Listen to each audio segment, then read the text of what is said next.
आपसे होता है, आप वेली भाइयों और बहनों से। और इस बार जो हम बात करने वाले हैं और जो हम इस बार जो चर्चा करना चाह रहे हैं वो पीएम किसान सम्मान निधि योजना को लेके, और इस चर्चा में शामिल हो रहे हैं हमारे साथ श्री मनोज कुमार गुप्ता सर, जो कि एडवाइजर है agriculture and farmer welfare department. स्वागत है सर आपका। नमस्कार। नमस्कार रविकांत जी, नमस्कार। बहुत शुक्रिया सर इस अपना कीमती समय देने के लिए। और इस चर्चा में हमारे साथ शामिल हो रहे हैं सात्विक सचदेव, सीनियर वाइस प्रेसिडेंट हैं सीएससी एसपीवी के, और इस पूरे इनिशिएटिव्स को सीएससी के हवाले से देख रहे हैं। सात्विक, बहुत स्वागत है आपका।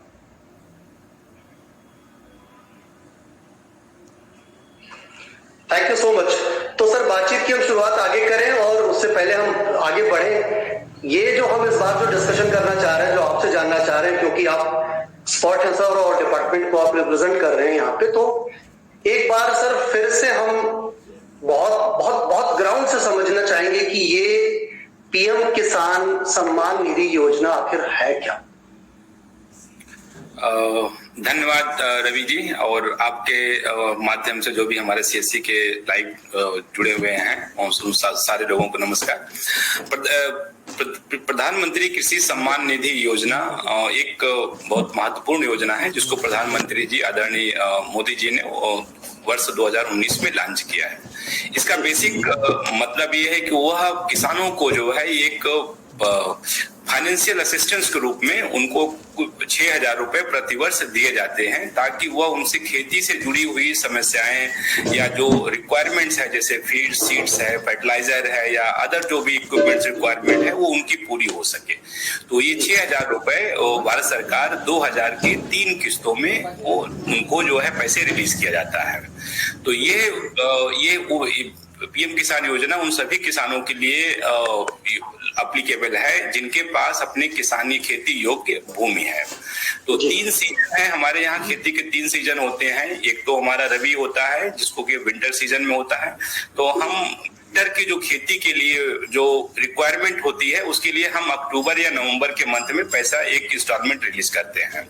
दूसरा हमारा जो समर जायद क्रॉप होती है, जो समर का शॉर्ट ड्यूरेशन होता है, उसके लिए हम फरवरी में मंथ में रिलीज करते हैं, फरवरी और मार्च के मंथ में। और फिर हमारा जो आपका खरीफ सीजन होता है, जो कि मानसून के साथ लिंक होता है, हम उसके लिए मई में लगभग जो है रिलीज करते हैं। तो इस तरह से हमारे जो है जो भी किसान हैं और जो योग्य हैं, जिनके पास खेती योग्य भूमि है, और जो इसके 6,000 रुपए प्रतिवर्ष 3 इंस्टॉलमेंट में 2,000 की से उनको लाभ मिलता है। जी बहुत शुक्रिया सर, ये तो बहुत फैक्ट है। लेकिन एक चीज थोड़ा सा और समझना है कि जो पहले किस्त दी जाती थी और जो अभी हम दे रहे हैं, जो आपने बताया कि 2,000 की इक्वल इंस्टॉलमेंट में दी जा रही है, तो सर चैलेंज किस तरीके का आ रहा है और इसको लेके किस तरीके का किसानों में रुझान दिख रहा है आपको? चैलेंज ऐसा कोई स्पेशल या विशेष कोई चैलेंज तो ऐसा नहीं है। और चूंकि इसमें हमारे लगभग जो आज के समय में जो अभी हम 16th इंस्टॉलमेंट रिलीज करने वाले हैं फरवरी के अंत में, लगभग हमारे पास आज अभी करीब 9 करोड़ फार्मर्स उसमें योग्य हैं, जिनको ये लगभग ये हमारा 16वां इंस्टॉलमेंट मिलेगा। शुरुआती तौर पे जब ये स्कीम हमने लॉन्च किया था और जब हमने जो बेनिफिट दिया था, तो जो भी हमारे पास स्टेट गवर्नमेंट से डेटा आए थे और उसके बेसिस पे हम लोगों ने स्टार्ट किया था। लेकिन बाद में उसको जैसे हमने कुछ क्राइटेरिया थे, तो उसको ये ऐसा कोई नया क्राइटेरिया नहीं था, उसको हम लोगों ने इम्प्लीमेंट किया। जैसे लैंड था, तो लैंड चूंकि कल्टिवेबल लैंड इसकी एक प्रिंसिपल क्राइटेरिया है, एक मेन है कि उस जो भी किसान है उनके पास ये लैंड होनी चाहिए। तो उसके लिए हम लोगों ने लैंड सीडिंग कराया। तो बहुत सारे फार्मर्स हमारे लगभग करीब 10 करोड़ से ज्यादा फार्मर्स हैं जिन्होंने लैंड सीडिंग करवा चुके हैं। तो लैंड सीडिंग के बाद जो है हमारा एक दूसरा ये होता है कि चूंकि अकाउंट में हम पहले अकाउंट बेस में पेमेंट करते थे, तो उसमें बहुत सारी त्रुटियां हो जाती थी। किसी का पैसा दूसरे के अकाउंट में चला जाता था, गलती से सरकार के द्वारा या स्टेट गवर्नमेंट के किसी कर्मचारी के द्वारा भी कभी कभी वो अकाउंट नंबर लिखने में भी दिक्कत हो जाती थी। तो जिसको जो है ये हुआ कि हम ऐसा कोई सिस्टम अडॉप्ट करें जिसमें machine to machine verified system हो। तो उसके लिए एक आधार सीडेड बैंक अकाउंट रखा गया कि अगर हम उसमें पैसा देने के लिए, तो उसके लिए सरकार के पास या हमारी जो पीएम किसान योजना में किसी के बैंक अकाउंट की रिक्वायरमेंट नहीं होती है। हम सिर्फ उसका आधार सीडेड जो बैंक होता है, वो आधार सीडेड बैंक अकाउंट में पैसा डाल देते हैं। तो बहुत फार्मर्स जो हमारे हैं उन्होंने आधार सीडेड बैंक का अकाउंट करवा लिया है, और जैसे ही बैंक अकाउंट में आधार सीड हो जाता है हम उनको सारा का सारा पैसा उनको हम रिलीज कर देते हैं। तो कुछ फार्मर्स ऐसे हैं जिनका आधार सीडेड नहीं है, तो अगर वो भी कर लेंगे तो उनको भी हम उनकी सारी जो भी एक तो रुकी हुई जो किस्तें हैं वो भी मिल जाती हैं, और जो हमारा तुरंत जो इंस्टॉलमेंट आगे वाला है वो उनको रेगुलर मिल जाएगा।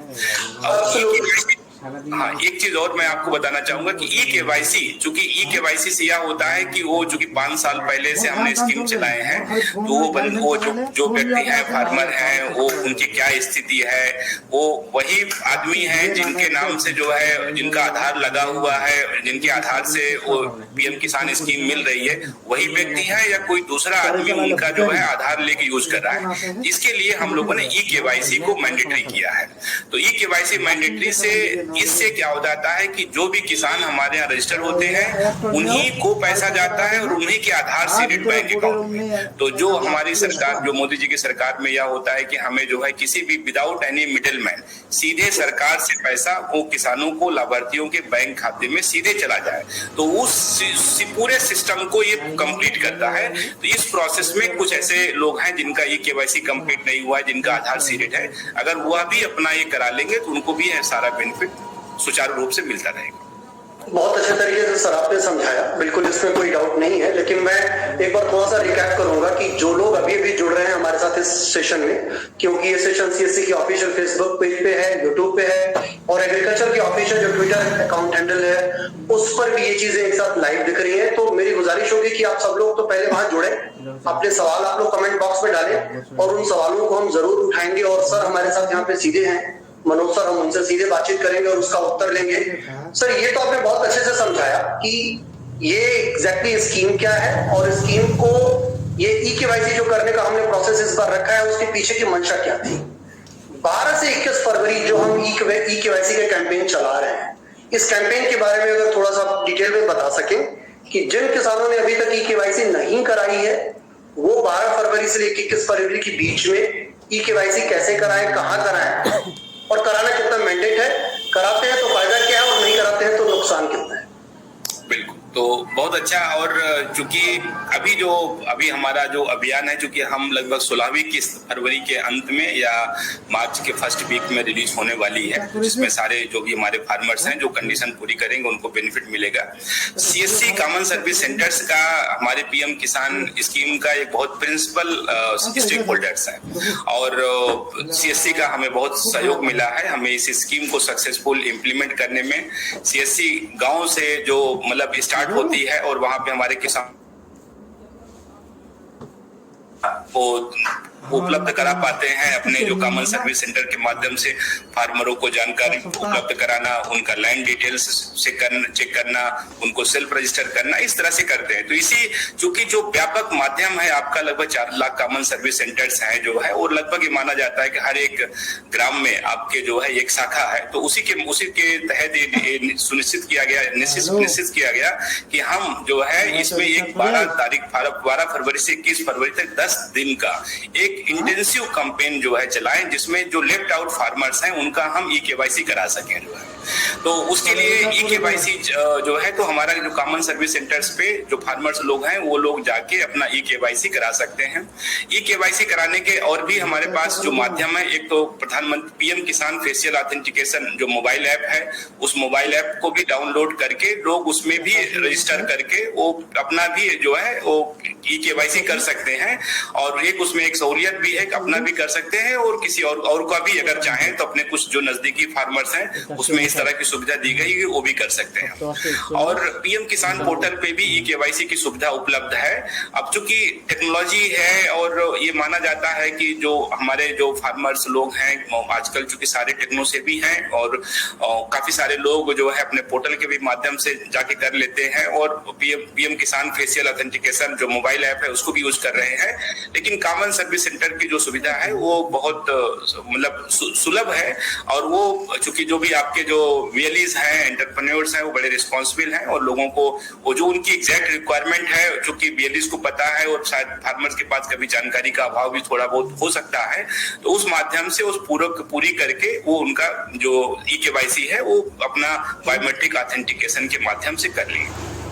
बहुत बढ़िया सर, बहुत बढ़िया सर, आपको बहुत बहुत बहुत डिटेल में आपने बताया। अब मैं थोड़ा सा सर आपको एक मिनट के लिए यहाँ रोकूंगा, और हमारे साथ चूंकि सार्थिक भी हैं जो पर्टिकुलर इस प्रोजेक्ट को सीएससी के हवाले से देख रहे हैं, लीड कर रहे हैं। तो सार्थिक, मैं थोड़ा सा आपके पास आना चाहूंगा और आपसे ये समझने की कोशिश करूंगा कि ये स्कीम जो 12 से 21 चल रही है, इसमें इस बार वीएलई को किस तरीके का बेनिफिट है और किस तरीके का आप एक्सपेक्ट कर रहे हैं कि इन टाइम लाइन में कितना केवाईसी हो पाएगा और कहां पे हम खड़े हैं आज की डेट में? सार्थिक। विवेकानंद जी, आवाज आ रही है मेरी? जी बिल्कुल जी, थैंक यू सो मच। सो हमारे वीएलईज ने अभी तक बहुत अच्छा काम किया है। अगर आपको मैं नंबर्स के माध्यम से बताऊं तो आप यकीन करिए कि 8-8.5 करोड़ में से करीब 5.5 करोड़ से ज्यादा जो ई-केवाईसी हुए हैं वो सीएससी के माध्यम से हुए हैं, और सारे के सारे बायोमेट्रिक वाले हुए हैं। तो सीएससी वीएलईज ने बहुत अच्छा काम किया है। ये जो अभी ड्राइव है फोकस्ड है। जो लोग रह गए हैं, जिनको जो अभी तक अपना ई-केवाईसी नहीं करा पाए हैं, उन्हीं लोगों को ढूंढ के उनको उस स्कीम का बेनिफिट दिलाया जाए। सीएससी की टीम अभी उसी पे काम कर रही है, बिकॉज ओवर द टाइम अगर वो ई-केवाईसी नहीं होगा तो फार्मर्स को बेनिफिट नहीं मिल रहा है। अभी लास्ट किस्त भी जो सर ने भी बताया, एडवाइजर साहब ने भी बताया कि वो भी अभी पेंडिंग है, जिनका ई-केवाईसी नहीं हुआ। अगर वो ई-केवाईसी करवा लेते हैं तो पुराना किस्त और ये वाला किस्त दोनों उनको उनके खाते में आ जाएगा। ऐसे बहुत सारे फार्मर्स हैं। इसकी 3-4 प्रक्रिया मैं थोड़ा मेंशन कर देता हूँ। उसको लैंड सीडिंग भी कराना है, उसको बैंक अकाउंट से आधार भी जुड़वाना है और फिर ई-केवाईसी भी करवाना है। 60 लाख 70 लाख ऐसे फार्मर्स हैं जिन्होंने पहली 2 प्रक्रियाएं पूरी कर ली हैं और सिर्फ उनका ई-केवाईसी पेंडिंग है। जैसे ही वो ई-केवाईसी करेंगे, इमीडिएटली उनकी जो फार्मर्स की जो इंस्टॉलमेंट है उनको वो मिल जाएगी। आई थिंक सीएससी वीएलईज इस काम पे लगे हुए हैं। उन्होंने बहुत काम ऑलरेडी किया है, उनको सब पता है किस प्रोसेस से करना है। तो बेनिफिट अगर आपने पूछा कि सीएससी सबसे इम्पोर्टेंट है कि फाइनेंशियल बेनिफिट है, जो हमने उनको बताया है कि एक केवाईसी का 15 रुपए उनको मिलता है, वो फार्मर से वो चार्ज करते हैं। कुछ स्पेशल इंसेंटिव स्कीम हमने भी इसके लिए लॉन्च की है, जो उनको स्पेशल इंसेंटिव दिया जाएगा अगर वो इसमें अच्छा काम करते हैं अगले 10 दिन में, या जो 12 तारीख से जो कैंपेन चल रहा है। बट दूसरा पॉइंट आई थिंक इसमें सेटिस्फेक्शन भी है उस फार्मर को, वो उसका इंटाइटलमेंट दिलाना, जिसका वो हकदार है और वो किसी ना किसी कारण से उसका रह गया है, वो सीएससी कर सकता है और उन्होंने बहुत अच्छा काम किया है। तो ऑफ कोर्स फाइनेंशियल बेनिफिट एक है, बट साथ में सोशल बेनिफिट, सेटिस्फेक्शन पार्ट भी इसमें जुड़ा हुआ है। राइट। इस पे सार्थिक सर, आपने बताया कि वीएलईज को इस बार खासा इंसेंटिव इस बार रखा गया है। तो जो मैं देख पा रहा हूँ कि वो बेस्ट वीएलईज के लिए हमने एक अच्छी रकम रखी हुई है, और उसी तरीके से जो टॉप 5 वीएलईज हैं, टॉप 10 वीएलईज हैं, टॉप 20 हैं और टॉप 50 हैं, जिनको हम अप्रिशिएशन लेटर भी देने की बात कर रहे हैं, ये कितना मददगार साबित होगा वीएलईज को इस एक केवाईसी को करने के लिए और पूरा करने के टास्क को लेकर? देखिए, कई बार क्या होता है कि कुछ स्कीम में उतना इनकम नहीं हो पाता और वीएलई एक्चुअली उसमें बहुत एफर्ट करता है। तो ये स्कीम उसी सेंस में उनको दिया गया है कि वो जितना अच्छा काम कर रहे हैं उसमें उनको कुछ इंसेंटिव और कुछ